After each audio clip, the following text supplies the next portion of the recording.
Assalamualaikum warahmatullahi wabarakatuh. Perkenalkan, nama saya Muhammad Nonarifani, NPM 3062246054, Program Studi Pendidikan Teknologi Informasi.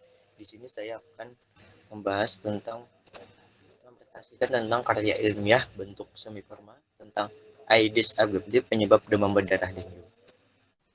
Sebelum kita masuk ke materi, alangkah baiknya kita berdoa menurut agama dan percaya masing-masing. Berdoa dimulai. Doa selesai. Terus kita langsung saja masuk ke pokok pembahasannya. Bentuk semi formal karya ilmiah Aedes aegypti, penyebab demam berdarah dengue. Next. Terus yang pertama ada latar belakang. Demam berdarah dengue DBD adalah penyakit demam akut yang ditemukan di daerah tropis. Penyakit demam berdarah dengue atau DBD disebabkan oleh virus dengue yang ditularkan melalui gigitan nyamuk Aedes aegypti, yang mana menyebabkan gangguan pada pembuluh darah kapiler dan pada sistem pembukaan darah sehingga mengakibatkan pendarahan. Terus kondisi masyarakat saat ini masih banyak terkena dalam demam berdarah. Masyarakat masih belum menyadari apa yang mereka lakukan, itu dapat merugikan orang sekitar. Dari tahun ke tahun penderita penyakit demam berdarah dengue semakin meningkat. Terus penyakit demam berdarah ini sangat penting untuk kita bahas karena banyak warga Indonesia yang masih menganggap penyakit ini sepele saja. Biasa terutama pada anak-anak sering yang terkena demam berdarah dengue. Terus rumusan masalah. Rumusan masalah itu terbagi dari 5. Yang pertama, apa pengertian demam berdarah dengue? Yang kedua, apa ciri-ciri nyamuk Aedes aegypti? Yang ketiga, apa gejala demam berdarah dengue? Yang keempat, bagaimana cara pengobatan DBD? Yang kelima, bagaimana cara mencegah DBD? Terus yang ketujuan penelitian adalah mengetahui pengertian demam berdarah dengue. Yang kedua, mengetahui ciri-ciri nyamuk Aedes aegypti. Yang ketiga, mengetahui gejala demam berdarah dengue. Terus yang keempat, mengetahui cara mengobati demam berdarah dengue. Yang kelima, mengetahui cara mencegah demam berdarah. Terus manfaat penelitian ini adalah yang pertama, penderita penyakit DBD berkurang. Yang kedua, terjaganya kebersihan lingkungan. Yang ketiga, kesehatan tubuh dan terjaga. Nah, terus pengertian demam berdarah dengue itu sama aja seperti latar belakang, tapi saya ulang lagi. Pengertian demam berdarah dengue, demam berdarah atau DBD atau demam berdarah DBD adalah penyakit demam akut yang ditemukan di daerah tropis. Jadi penyakit ini sering terjadi di daerah tropis, di daerah perairan. Terus demam berdarah ini disebabkan oleh manusia kepada manusia oleh nyamuk Aedes aegypti betina lewat air liur gigitan saat menghisap darah manusia. Penyakit DBD ini disebabkan oleh virus dengue yang ditularkan melalui gigitan nyamuk Aedes aegypti, yang mana menyebabkan gangguan pada pembuluh darah kapiler pada sistem pembukaan darah sehingga mengakibatkan pendarahan.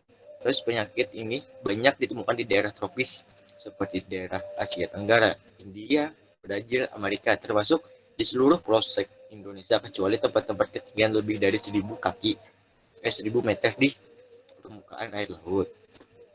Terus ada ciri-ciri nyamuk aegypti itu ada 4.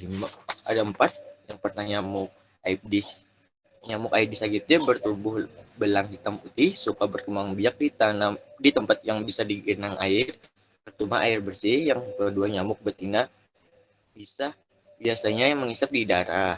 Yang ketiga, nyamuk ini biasanya mengisap di darah setiap 2-3 hari sekali. Biasanya pada pagi hari sekitar pukul 8 sampai jam 12 siang. Terus sorenya antara pukul 6 sampai 7 sore. Perlu mengisap banyak darah yang menyebabkan untuk jadi nyamuk DPD ini sering terjadi pada siang hari. Nah, untuk malam hari tidak ada terjadi. Terus yang terakhir, setelah kenyang nyamuk betina perlu istirahat. Mereka bersarang di tempat lembab, di ruang-ruang remang, di gerumbulan tanaman hias, di tirai rumah, terus di tempat baju-baju yang bergantung. Next. Terus ada cara-cara perkembangan biak nyamuk.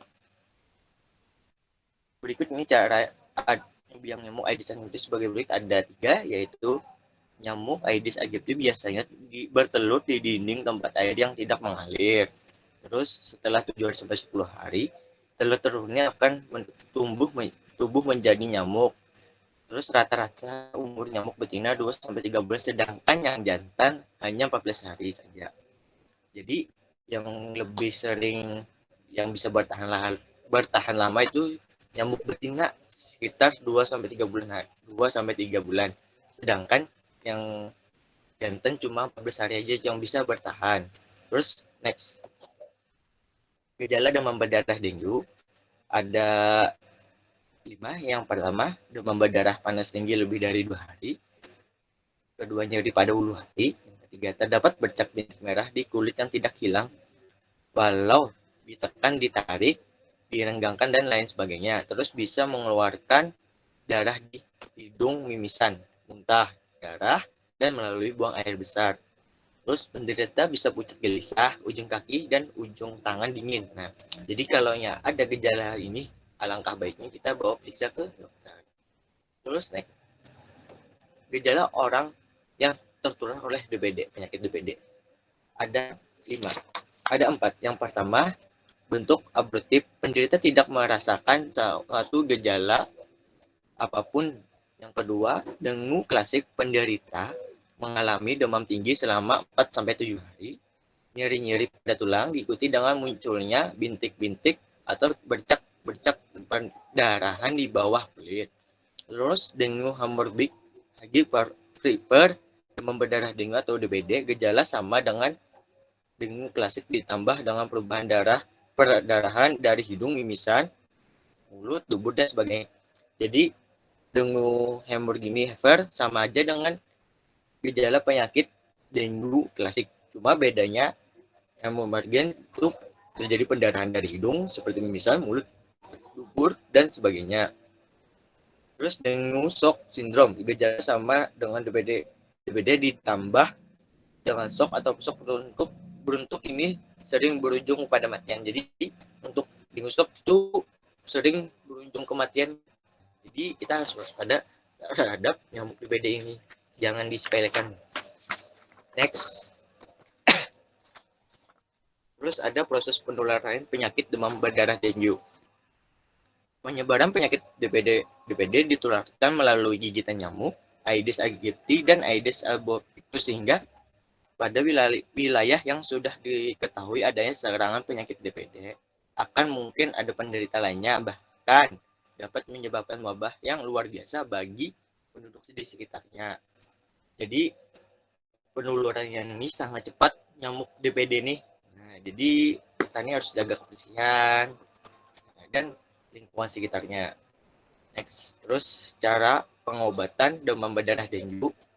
Fokus pengobatan pada penderita penyakit DBD adalah mengatasi peredaran darah, mencegah pendarahan, mencegah atau mengatasi keadaan shock atau persok, yaitu dengan mengusahakan agar penderita banyak minum sekitar 1,5 sampai 1,5 sampai 2 liter air dalam 24 jam. Bisa air teh dan gula, sirup, atau susu. Alangkah baiknya minum air putih, air mineral. Penambahan cairan tubuh melalui infus mungkin diperlukan untuk mencegah hidrasi, dan berlebihan selanjutnya ada pemberian obat-obatan terhadap keluhan yang ditimbul, misalkan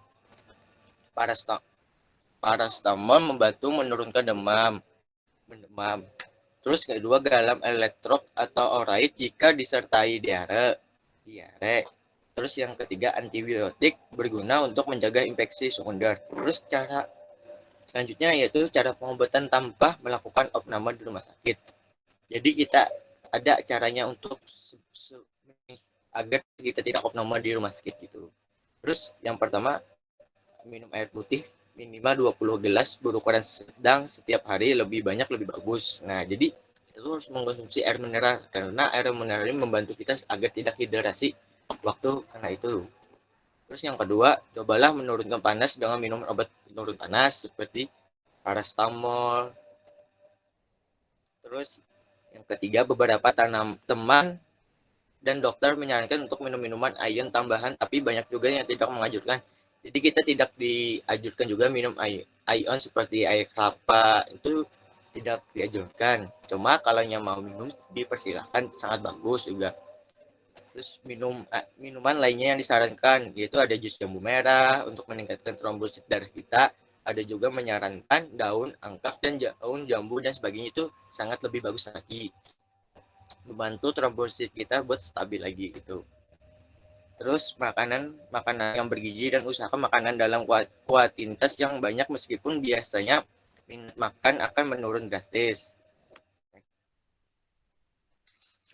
Cara pencegahan demam berdarah itu tidak ada vaksin yang tersedia secara komprehensif untuk penyakit demam berdarah.